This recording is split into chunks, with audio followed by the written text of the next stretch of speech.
Sit back or? Well, yeah, I'll sit back and probably Okay, we're rolling. might have to read her. Okay, this is an interview at the New York State Military Museum, Saratoga Springs, New York. It is the 7th of December, 2004, approximately 1 p.m. The interviewers are Mike Russert, and Wayne Clark. My God. Could you give me your full name, your date of birth, and place of birth, please? Well, my name is Paschal J. Pat Parillo, and I was born on October 22nd, 1922 in Susquehanna, Pennsylvania. Okay. What was your educational background prior to entering service?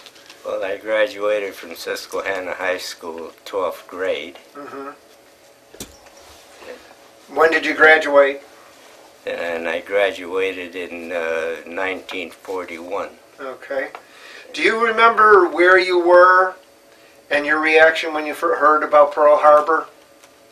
Well, I was in a CC camp in Maston, Pennsylvania, when Pearl Harbor happened on December 7th Yes. of 1941, and I was scheduled to be discharged in January from the CCC. So when Pearl Harbor happened, they gave us our choice of either joining the Army or going home. So I elected to go home. How long were you in the Conservation Corps? Well, I was in there a little over 5 months. As I said, I was due to be discharged in January. Now, what kind of things did you do in the Conservation Corps? Well, I was an assistant educational advisor. Okay. Do you remember your reaction when you heard about Pearl Harbor? Well, I was kind of sad, naturally, like everybody else, but I intended to join the service at some time or other, which I did later. So you enlisted? Well, I enlisted, I went to work in Schenectady, New York for civil service at the former Army Supply Depot. And I was in the engineering department there, and I told the captain that was in charge of the office at the time that I was going to resign and enlist. I think his name was Captain Todd. But he tried to discourage me from enlisting, but I said, well, he said I wouldn't get my job back, but I had already known that they passed a law that veterans are subject to get their jobs back when they're discharged, so I told them I was going anyway. So I enlisted in the Navy. Now, why did you pick the Navy? Well, because I didn't want to go into the Army, I guess. Okay. That's a good enough reason. Have you ever been on a ship before, or a boat or anything? No, I'd never been on a ship or boat before. Okay. In fact, when I enlisted, I never did get on a ship or boat. Yeah. I've been on plenty of ships, aircraft carriers and destroyers that pulled into port, but I just visited them. I wasn't assigned to duty on them. Where did you go for your basic training? I went to Sampson, New York, Okay. which was on... Now, when did you enlist? I enlisted in October 22nd, 1922. No, October 29th. 42. In 1942, rather. And what was Sampson like when you went there? Well, at that time they were still building it, so I believe I was in one of the 2 companies at the time, but it was like a mud hole then. They were still building it, and I was assigned to F unit, and eventually they moved us to G unit, but there was only one drill hall built on the whole base at the time, and that was located in the G unit, I think. But eventually every unit had their own drill hall. So when I was there, they didn't even have a boat on Seneca Lake at the time, so we spent most of our time on a drill field and taking hikes. Now, Up some in of the the men we drill hall. interviewed that had been there early on said they had an outline of a boat on the ground and they pretended they rowed. Did you do the same thing? Well, they didn't even have the outline on it, Oh, I okay. don't think, because I was one of the first Mm-hmm. two companies on the whole base, I think. And like I said, they only had one drill hall built, and I believe it was in G unit. So we had to march up there just to learn how to tie knots and take swimming lessons and stuff like that. Did you fire any weapons or rifles or anything? I don't recall. Yeah, I think we had rifle training, firing rifle training. M45s at the time, which was a pistol. Oh, okay. All right, how long were you in Sampson? For 12 weeks of basic training, I was in Sampson. Now, was there much change while you were there? Were there more buildings? Well, they were. I know they were probably going up. Just building and everything. So, but they had a ship's company there from the beginning to take care of general things, you know. Where did you go after Sampson? And well, after Sampson, I went home after training. 12-week training, I went home for a short leave and then back to Sampson in the OGU unit, which is an outgoing unit. And I was waiting there for a couple months to go to Aviation Metalsmith School, which I signed up for. So apparently they had decided to send me to Aviation Metalsmith School, probably from reading my record, which when I was in the CC camps, I took up aviation welding at Williamsport Technical Institute in Pennsylvania.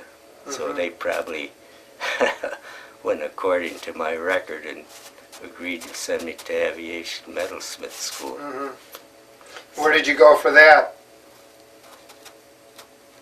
For what? The Aviation Metalsmith. Yeah, after a couple months in OGU unit, I was assigned to Norman, Oklahoma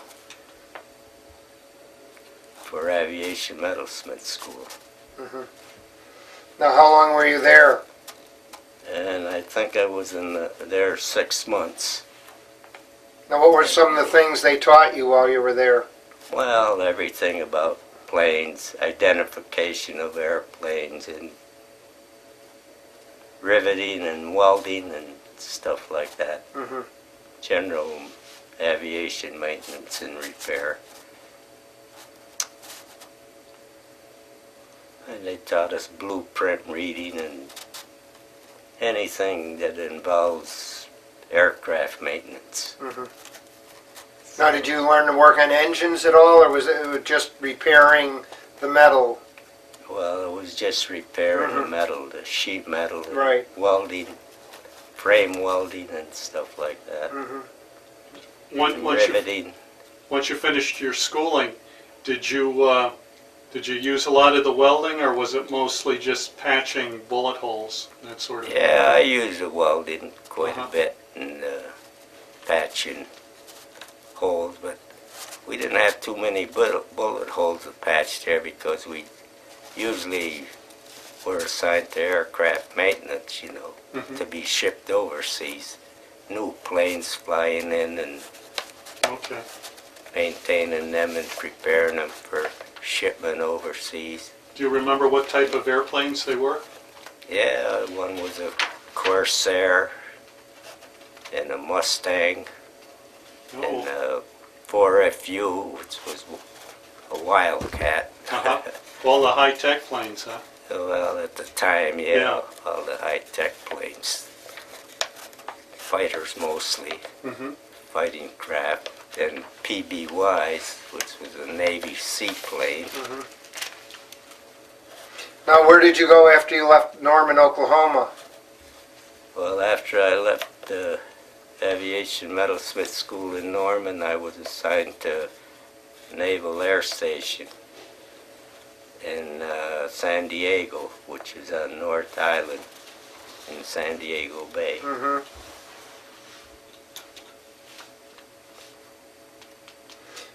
What were some of your duties there? And well, mostly same thing, working on aircraft and preparing them for shipment overseas and general maintenance and stuff like that. But I was there about 2 years, 2.5 years,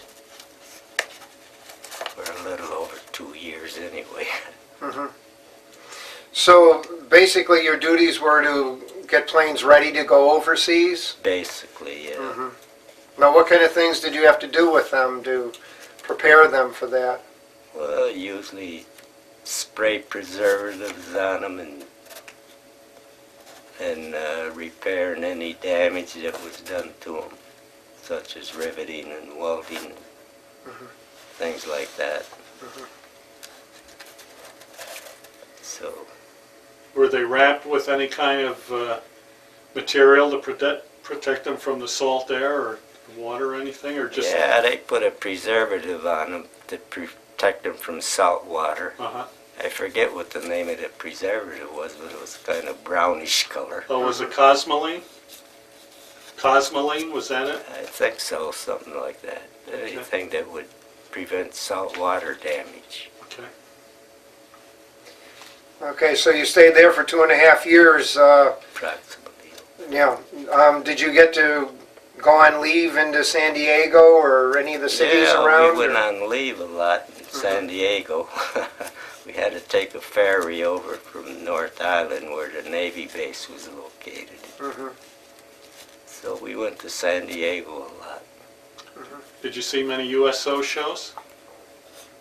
Yeah, I visited a USO show up in Hollywood Boulevard in Los Angeles. Uh-huh. We went to Los Angeles too quite a bit. So I was in a USO show up there, Okay. and I danced with the big tall blonde, I think her name was Miriam Hopkins. Was an actress at one time. And one time I saw Betty Grable sitting in a car waiting for her husband Harry James, Uh-huh. which was inside at the time, but I didn't see him. But she didn't look nothing like she does in the movies. But we all had her pin-up pictures in our locker at the time too, so I was kind of disappointed when I saw her in person. Now, what did you do after you left the San Diego base? Well, when I left the San Diego base, I went by destroyer escort. We were assigned to Saipan, but I went by destroyer escort from San Diego to Hawaii, Honolulu, which was nice, fast. And then from Hawaii we took an LST to Guam, which was very slow. Yeah, I imagine that was quite a trip on an It was LST. a couple of weeks to get there by LST, but that destroyer escort was fast. And so when I got to Guam, we were assigned to what they call the Airctaft unit there for shipment to wherever. So I was assigned to Saipan Naval Air Base. Now, what did you do in Saipan? Now, Saipan must have then, there were probably no Japanese left on the island? Yeah, there were Japanese there, but the war was about over then, and there were Japanese prisoners there. And I flew from Guam to Saipan on a DC-3 aircraft. And while in Saipan, mostly my duties were guard duties there. We used to stand in the doorways and watch these Japanese prisoners being led by. And naturally, we always used to say Nipponese. So you know, like they used to say in the service. So when they went by, we'd stand in a barracks doorway and say Nipponese, but which is a double entender actually. So yeah, and I had guard duty, but not with the prisoners mostly. It was the brig guard duty, Navy brig for enlistees that were assigned to the brig for one reason or another. So I was guard duty, and I carried a 45 mostly. But that was about it, except for maybe we didn't have many aircraft to take care of, because the war was about over at that time. Where were you when you found out that the war had ended? Were you on Saipan? When it ended, I was on my way over, I think. And we were always worried about being torpedoed while I was going over, you know. But I don't remember when the Japanese war ended. Was it in 45? Yes. Yeah, I think we were on our way over there at the time. Do you remember where you were when you heard about the death of President Roosevelt? In 1940, well, let's see, when did he die? In 45, early 45. 45. Yeah, I was in the Navy when he died. You don't remember hearing about that? Yeah, I think I was on the way over to Saipan when he died. Do you remember hearing about the dropping of the atomic bombs? Yeah, I've heard about that. President Truman was... Do you remember a reaction to that at all? Well, it was kind of elated at that time, but, you know, all the publicity afterwards was kind of sad, but in a way I figured it ended the war, so it saved a lot of our boys there. How long were you on Saipan? I was there until the war ended. Maybe about 5 or 6 months, I think. Where'd you go from there? And I got discharged on the point system, which they had at the time. And I went from there on a troop ship to Treasure Island, San Francisco Bay, which was right across from Oakland, California. So I got to go to Oakland a few times while on liberty, while waiting to be transported back to Sampson for a discharge. Oh, you were discharged from Sampson. I was discharged from Sampson, so I made a full circle. Right.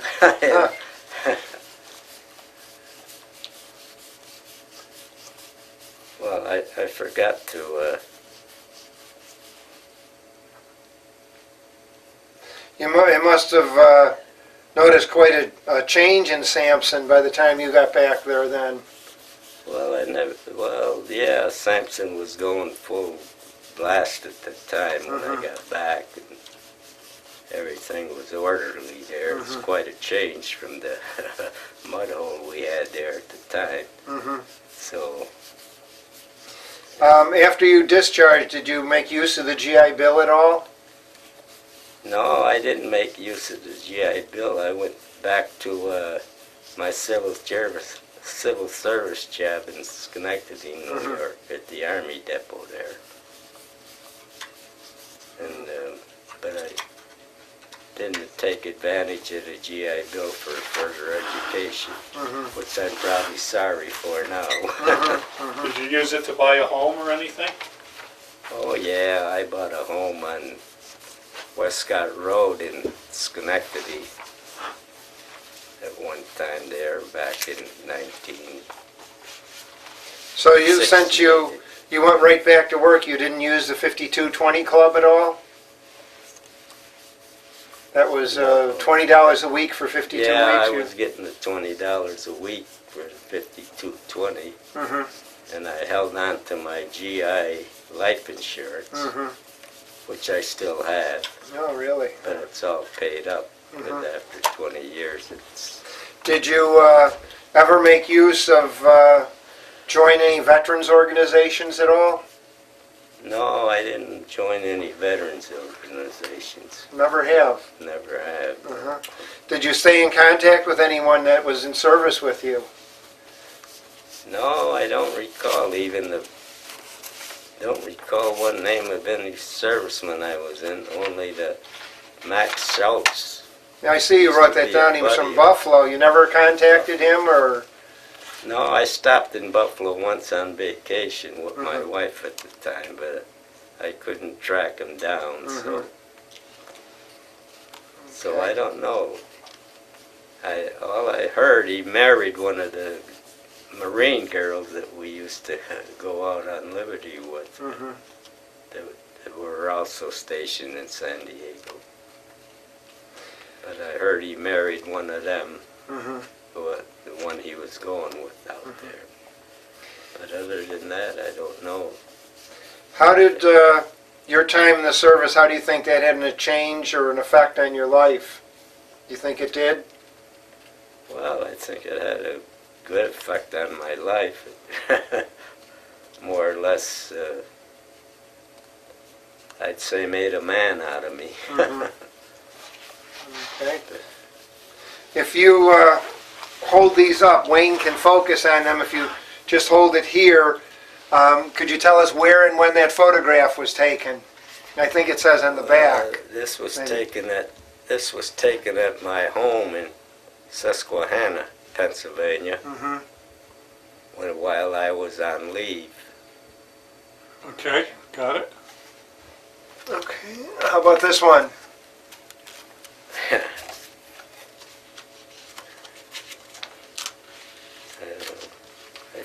I think I had this picture taken while I was in a studio while I was in San Diego, California.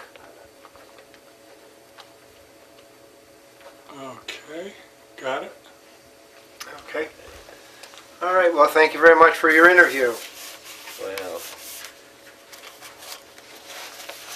the first part of the interview, I was going to tell you that I enlisted from Binghamton, New York, and I was sent to Albany for my final vacation, and for my final induction, for a physical exam for my final induction. And we were put up at the old Wellington Hotel, which they're debating now whether they should sell it, tear it down or not. But that was on State Street in Albany, and the next day we traveled by train to Sampson for our boot camp training. Okay. All right, thank you. Medals. Well, Oh, yes, go ahead. Go ahead. Let's see. Yeah, the medals I earned and received were American Campaign Medal, Asiatic-Pacific Campaign Medal, Navy Good Conduct Medal, World War II Victory Medal, Honorable Service Lapel Button, and Navy Honorable Discharge Button. I guess that's about it. All right, thank you. Well, thank you.